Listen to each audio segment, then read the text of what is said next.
Salam sejahtera Malaysia, terima kasih kerana menonton video-video dalam channel ini. Sebelum kita mula, jangan lupa untuk tekan tombol subscribe, share, like dan komen. Let's go! Salam sejahtera dan salam perpaduan kepada seluruh rakyat Malaysia. Berita panas hari ini dipetik daripada Malaysia Kini bertajuk Mahathir terdesak naik ke pentas PAS, kata Anwar. Berita penuh. Kehadiran Dr. Mahathir Mohamad berkongsi pentas yang sama dengan pemimpin PAS menunjukkan dia sekarang terdesak, kata Perdana Menteri Anwar Ibrahim. Menurutnya, bekas Perdana Menteri itu ketika berkuasa sangat kejam terhadap PAS dan penyokongnya. Beliau adalah kumpulan terdesak dan tiada ruang lain untuk dia heret. Tun Dr. Mahathir, orang yang paling kejam terhadap PAS, Sekolah Agama Rakyat, mangsa memali, namun kini didukung, kata Anwar seperti dipetik Berita Harian pada sidang akbar di Gua Musang hari ini. Pengurusi Pakatan Harapan itu mengulas kehadiran Dr. Mahathir pada ceramah PAS Jumaat lalu di Kelantan. Untuk rekod, tragedi memali merujuk kepada perselisihan antara penyokong PAS dan pendakwah Ibrahim Mahmud atau lebih dikenali sebagai Ibrahim Libya dengan pihak polis di Baling Kedah. Pertembungan antara mereka menyebabkan 14 orang awam termasuk Ibrahim dan 4 anggota polis terbunuh. Dr. Mahathir ialah Perdana Menteri ketika itu. Pada masa lalu, PAS mempersalahkan Mahathir berhubung apa yang berlaku. Manakala bekas Perdana Menteri itu pula mendakwa ia sebenarnya adalah kesalahan Hadi yang didakwa meniupkan keganasan melalui amanat Hadi pada 1981. PAS mendakwa operasi Angkara dilancarkan pihak keselamatan ketika itu bermotifkan politik bagi membendung pengaruh Ibrahim yang luas dalam pengikut PAS. Anggota PAS yang terkorban dianggap syahid oleh PAS. Pada Jumaat lalu, Dr. Mahathir memberitahu ribuan orang yang berhimpun di Stadium Sultan Muhammad V di Kota Baru berharap PN bakal menyapu bersih kemenangan PRN di semua 6 negeri termasuk 3 negeri di bawah penguasaan PH ketika itu. Bagaimanapun, Anwar mendakwa sokongan Mahathir kepada PN tidak akan menjaskan peluang PH dan BN dalam pilihan raya negeri. Tidak mengalah, itu hak dia. Namun, ia tidak menjejaskan sokongan kepada kami, katanya lagi.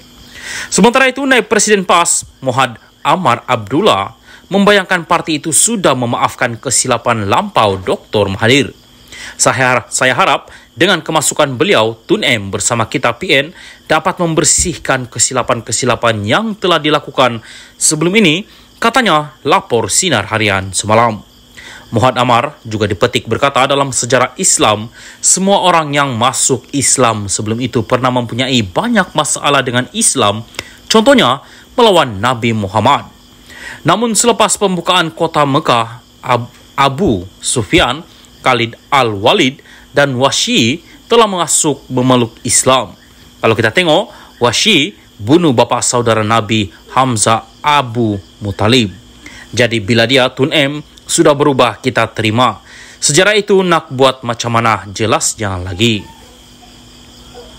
Salam sejahtera dan salam perpaduan kepada seluruh rakyat Malaysia. Berita panas hari ini dipetik daripada syabudin.com.net bertajuk Kata Mahathir, dia kalah kerana rasuah. Adakah ini bermakna calon PN yang menang dilangkaui sebab beri rasuah? Agaknya disebabkan kekal terbelenggu oleh rasa kecewa dan masih gagal menerima hakikat kerana kalah sehingga hilang deposit di Parlimen Langkawi pada PRU15 lalu. Tun Mahathir Mohamad mencece lagi tentang kekalahannya itu. Katanya beliau kalah kerana berlaku amalan rasuah kepada pengundi. Saya pernah bertanya salah seorang pengundi di sana Langkawi yang juga kawan saya, kenapa kamu tidak undi saya? Dia jawab, saya tidak beri dia duit. Saya tanya lagi, berapa duit dia dapat? Dia jawab, RM100. Saya tanya dia, apa boleh buat dengan RM100? Dan dia jawab, duit itu boleh dibelanja untuk 2 hari. Pada pilihan raya lalu, saya hilang lebih 14,000 undi hanya kerana rasuah, kata Tun Mahathir lagi.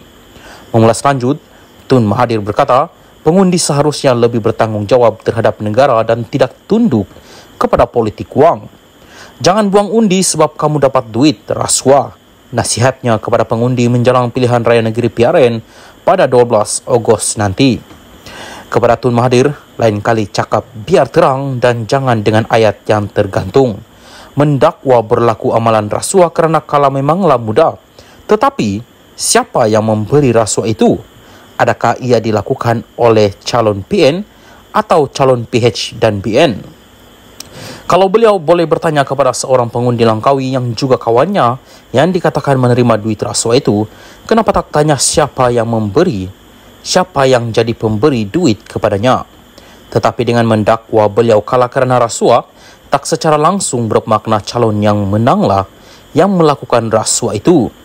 Takkan calon PH dan BN yang sama-sama kalah seperti Tun Mahathir pun memberi rasuah juga? Dalam hal ini, kenapa Tun Mahathir tidak berani mengatakan secara terbuka calon PN yang menang di Langkawi, Mohd Suhaimi Abdullah, telah memberi rasuah dan itu puncak kemenangannya?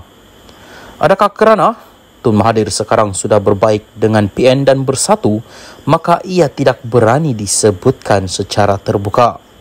Dengan main tuduh-tuduh rambang seperti ini, apa gunanya? Apakah dengan mengaitkan kekalahannya dengan rasuah, ia bermakna semua calon pejuang yang hilang deposit di seluruh negara pada PRU15 lalu juga disebabkan rasuah? Lagi pula, kenapa Tun Mahathir tidak membuat laporan polis atau melakukan petisyen bantahan atas kekalahannya jika benar ada amalan rasuah berlaku? Kenapa terus bising dan menceca tak habis-habis di media saja? Syafuddin Hussein, 14 hari bulan 7 2023.